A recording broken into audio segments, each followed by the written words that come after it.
welcome back to Final Fantasy XIV, and yeah, here once more in front of Mide in uh, what was his name? Big West Shortstop or something like that. Yeah, last time Alexander demonstrated time manipulation powers and just undid all the damage we did to it. Adventurer, you've come at an opportune moment. It would seem we have a visitor. I was pacing about thinking of Roundrox when something in the shadows drew my eye.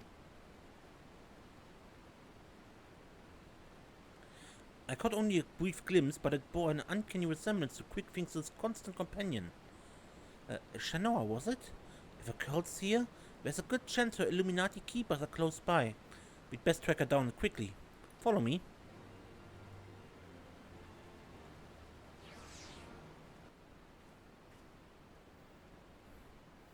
Just as I thought, it is Shanoa. Or is it? One curl kitten looks much as the same as another, and she doesn't seem to have brought any of her friends. Over there.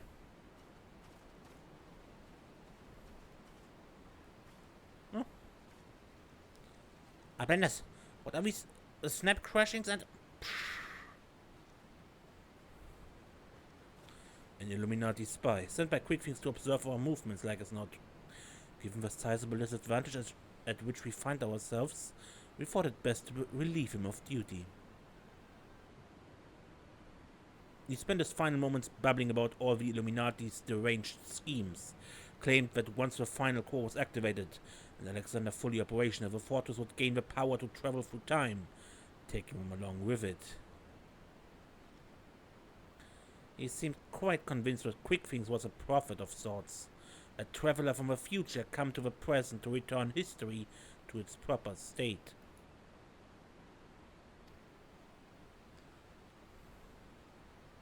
Aye, that's not the half of it.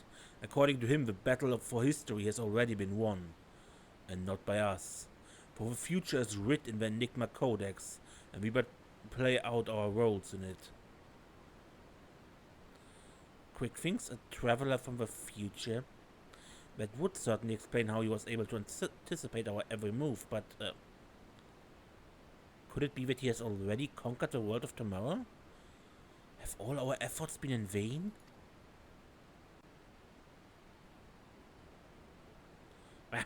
Tongue flaps of Clay's Illuminati make braincase hurt. Backwicks would speak of different subject. What brings uplanders back to Shortstop? Having settled upon a plan of action, Sid and I were in the process of making our final preparations with Master Montoya when the kitten scampered in, mewing as if to beckon us.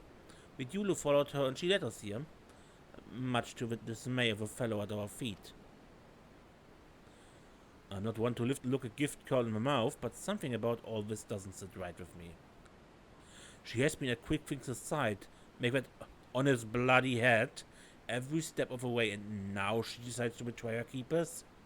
If a cat could speak our tongue, I would have a question or two for her, mayhap even 3. I can't believe I'm even considering this, but then it wouldn't be the strangest thing of her today. You there, cat. You're Shanoa, Quickfinks' little familiar, aren't you? 2 mews for yeah, 1 for nay. Mew, mew. Did she truly... Do you want to go home? Mew. 7 hells. I think the bloody Furber might actually understand us. But that doesn't mean we can trust her. For all we know, she could be here to do her master's dirty work.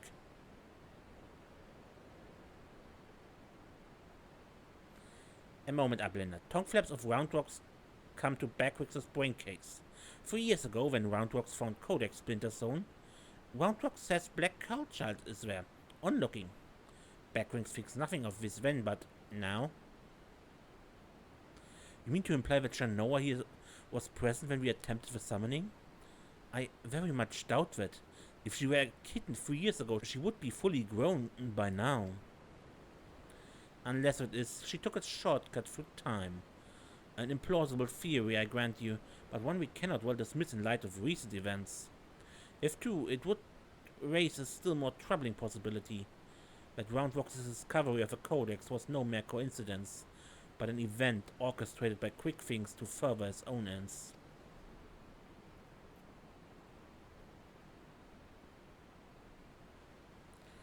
Oh, this just gets better and better. Look, whatever's going on here, we're not like to find it out by standing around talking. We need to delve deeper into that fortress. And as luck would have it, Wedge claims his latest invention will allow us to do just that. I've sent him and Biggs on ahead to the Maker's Quarter to perform the final tests. Meet them there when you're ready. I'll join you as soon as my own preparations are complete.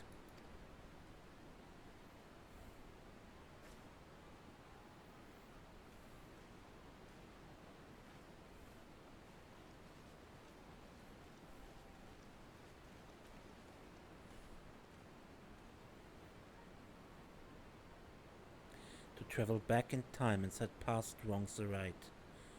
Who could resist such temptation? And how grievous the consequences of surrendering to it.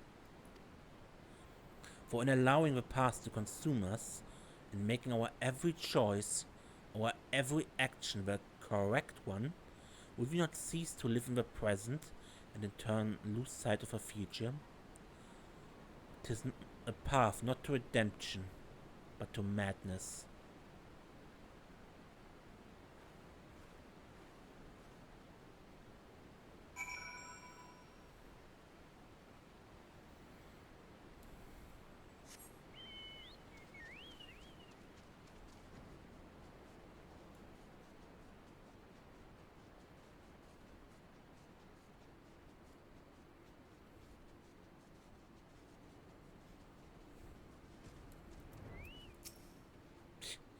Snapclick's watchguard Steel Giant. Steel Giant will be going nowhere without Snapclick's knowing.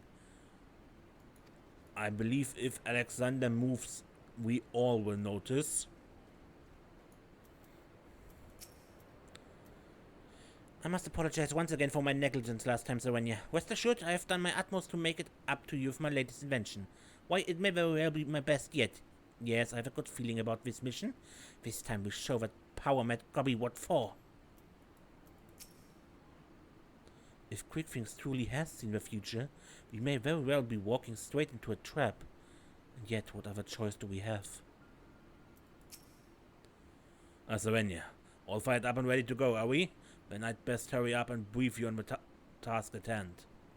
In a nutshell, we'll be attacking the Primal on two fronts.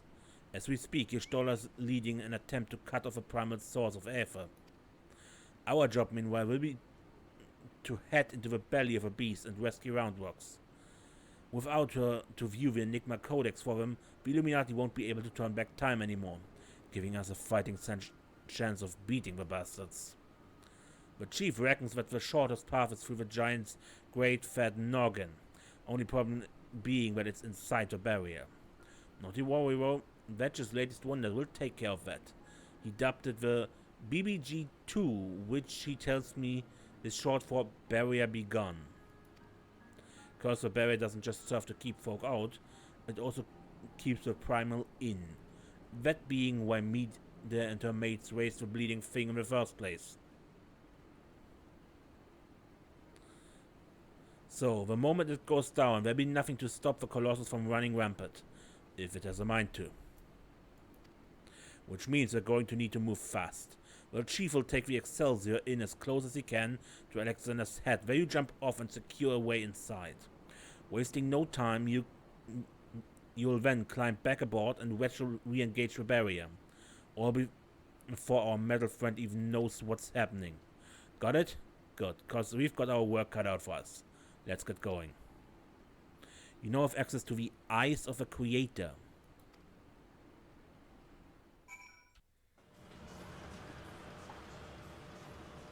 Alright, time to deactivate the barrier.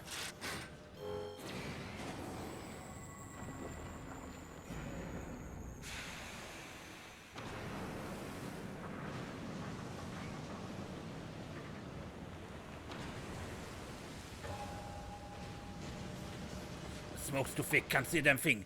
You have to press on alone.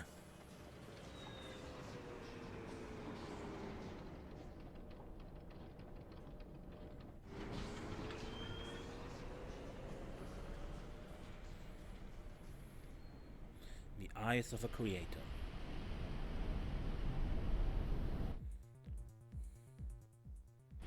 Biggs, Wedge, bring the Excelsior around. You're on your own from here, Serenia. Good luck and Godspeed.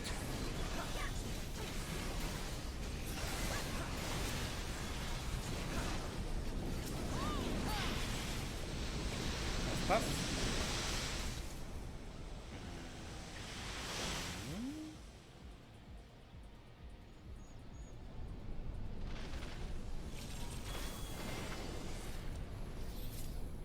There's Faust Z. Now, like the other two Fausts we faced previously, this is an in-between boss before the real boss. A mini-boss.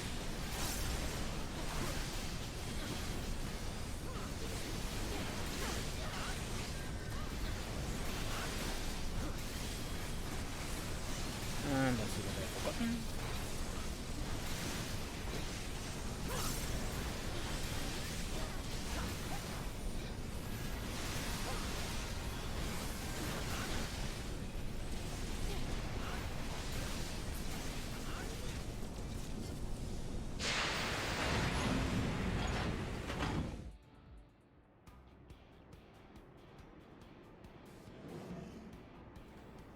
There's our real boss.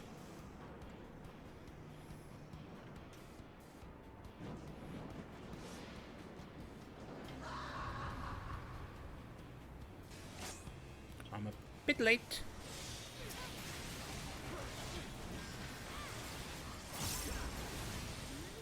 Now, doing this first phase of boss doesn't do, well, nothing.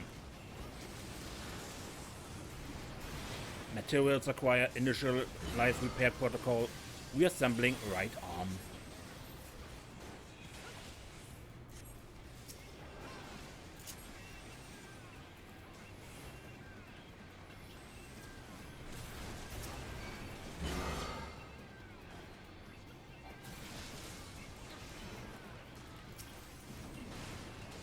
Come on here, idiots!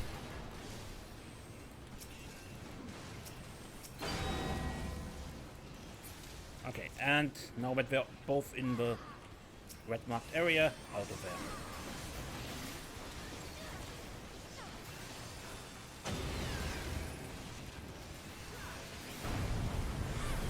Because there's lava. If you do not manage to get it, the boss gets a permanent buff.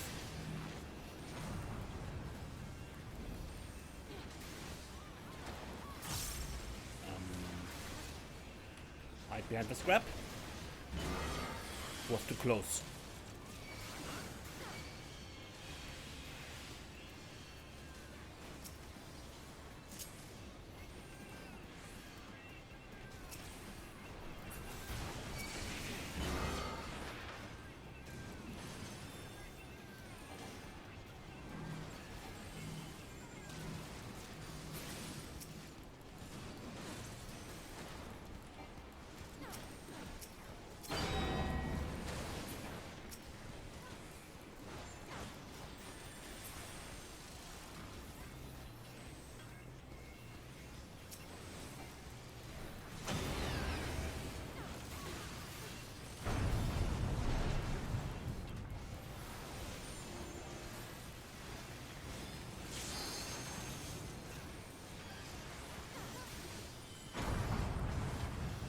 Right.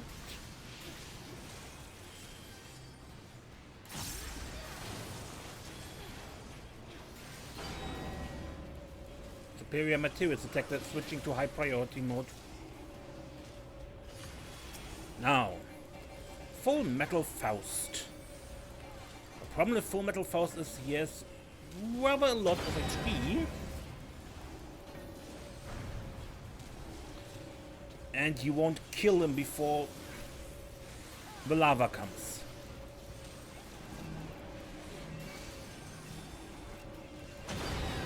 And if he drowns before the lava comes, before he's dead, then you wipe.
People, what are you doing?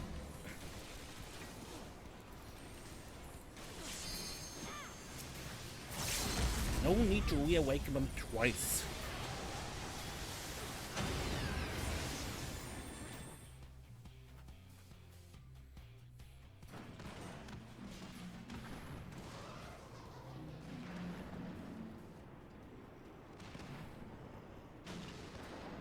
Off to the scrapyard with you.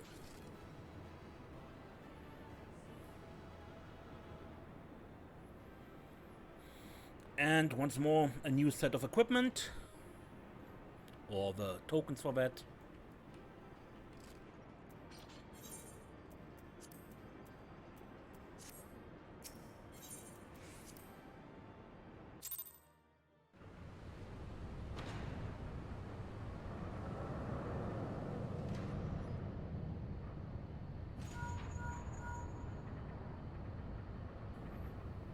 Fine work, old friend. Thanks to you, we have our way in. Stay where you are. We're coming. But first, now that we're clear, we'd best get that barrier back up before the big fellow gets restless. Wedge, ready with BBG II and reactivate the barrier on my mark. Mark.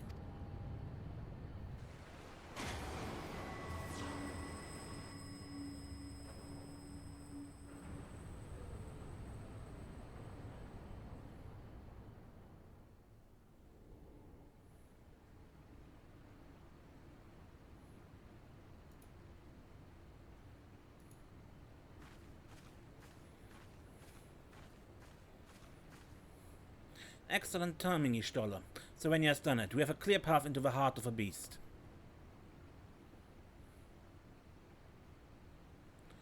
Good. It's a relief to hear that at least one side of the operation proceeded according to plan.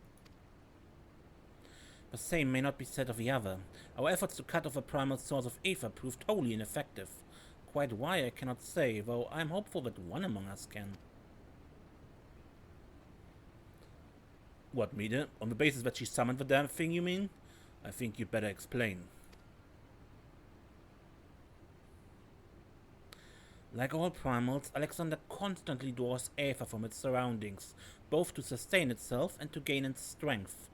Master Matoya and I believe we could disrupt or at the very least inhibit this process by means of Arcanima.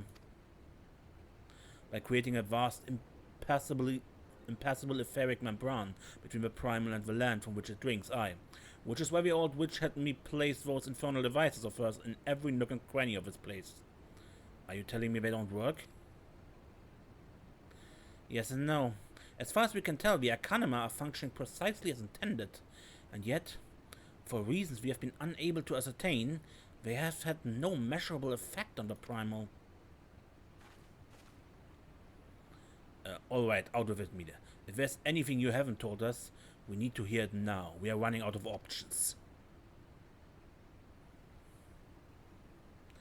I fear it will not avail us. But very well. It all began with a curious encounter in my younger days. I was out playing on my own one day when a stranger appeared before me. He told me anything my heart wished for could be mine, if I but heeded his words. In my youth, I did not fully comprehend what the man was promising at the time. Nevertheless, his words seemed to burn themselves into my very soul. We unite the shattered shards of the Enigma Codex, he said, and perform the sacred rite before the ruins that yet stand strong against the river's flow. Then and only then shall your hopes and dreams become reality. With that, he handed me a relic, a horn with a tip of metal, which seemed so foreign as to hail from another world. It would serve as a catalyst for the summoning, he explained. A gift from your friend Travanchet, and then he was gone.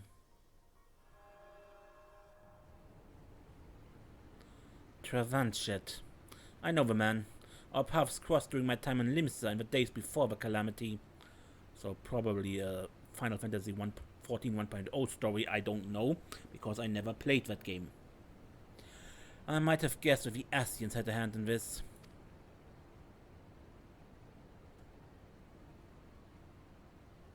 The horn of which you speak was once rumored to reside in Seal Rock.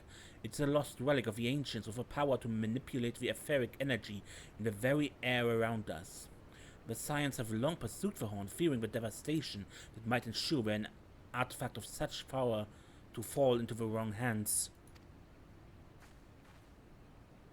Finally, I do begin to see. If I have the right of it, Alexander's third core is using the horn to draw aether from far and wide. 'Tis little wonder our plan failed. Even without moving an elm, the primal possesses the means to drain not just this land of aether, but our very star. Then our course is clear. If the old witch's magics won't avail us, we shall just have to get inside and dismantle the core the old-fashioned way. Indeed, and yet we must be wary. We've seen the course of time reversed once before. We may as well see it again. Even should we succeed in destroying our target, there's not to prevent the Illuminati from simply returning the stricken core to its previous state. Aye, they are free to turn back the clock again and again, the primal growing stronger all the while. So what can we do then?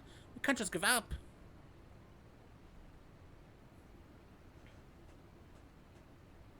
No, we press on. Lest we forget, controlling Alexander requires the Codex. And the Codex is but a useless piece of stone without the mind of a gobby girl. If we can rescue Roundrox, Quickwings will have no way to flip the hourglass. The Circle of Knowing once tasked me with recovering the horn. It was through my own negligence that Travantia acquired it. But it now endangers our world is my responsibility. Were I not a scion, I should do all in my power to make amends. Whatever assistance I can offer, it's yours. Then it begins. I send word to our friends in Idleshire. Biggs, Wedge, ready the Excelsior. Serenia, prepare for departure. Let Operation Rescue Roundrox commence.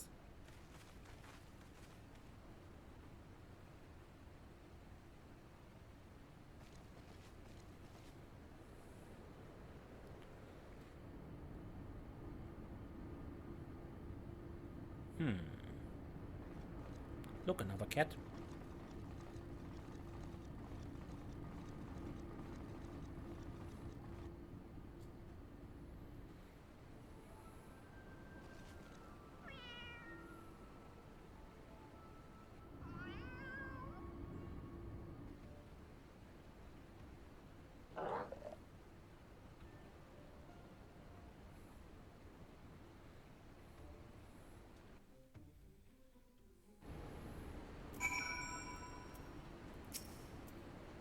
Seven else. It wasn't enough that those Illuminati lunatics had a bleeding time machine, was it? No, it had to be a time machine with the power to destroy the whole bleeding world. I mean, I'm used to the future of Eorzea being at stake, but this is the future, past and present, all rolled into one. We have to get Roundrox out of there, before those gobbies can put any more of their crazy schemes in motion. Speaking of gobbies, have you talked to old Backwicks lately? Turns out the kitten you met wasn't Shanoa after all. Just a doppelganger. He's already taken a little furball back to the shortstop and given her a name. Schrödinger, or however you pronounce it. Anyway, I'd best be heading back that way myself. See you there, Serenia.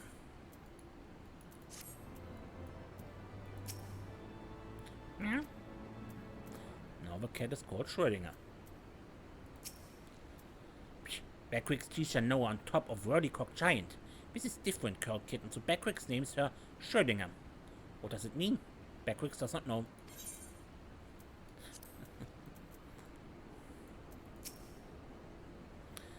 Even if we succeed in freeing Roundrox, what will remain of the girl we once knew? To the Illuminati, she's little more than a cog in their divine machine. We need her alive, aye, but no more than that. They will not have scruples to use any means necessary to force her compliance. Backwick said he saw Shanoa standing on top of a colossus at Quickwings' side, just as you'd expect her to be.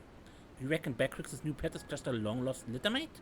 The resemblance is truly uncanny.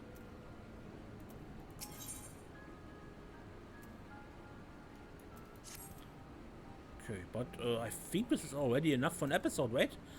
So, let's continue down Alexander's fraud, I guess. Next time. Until then, I'm Mace, and don't get lost.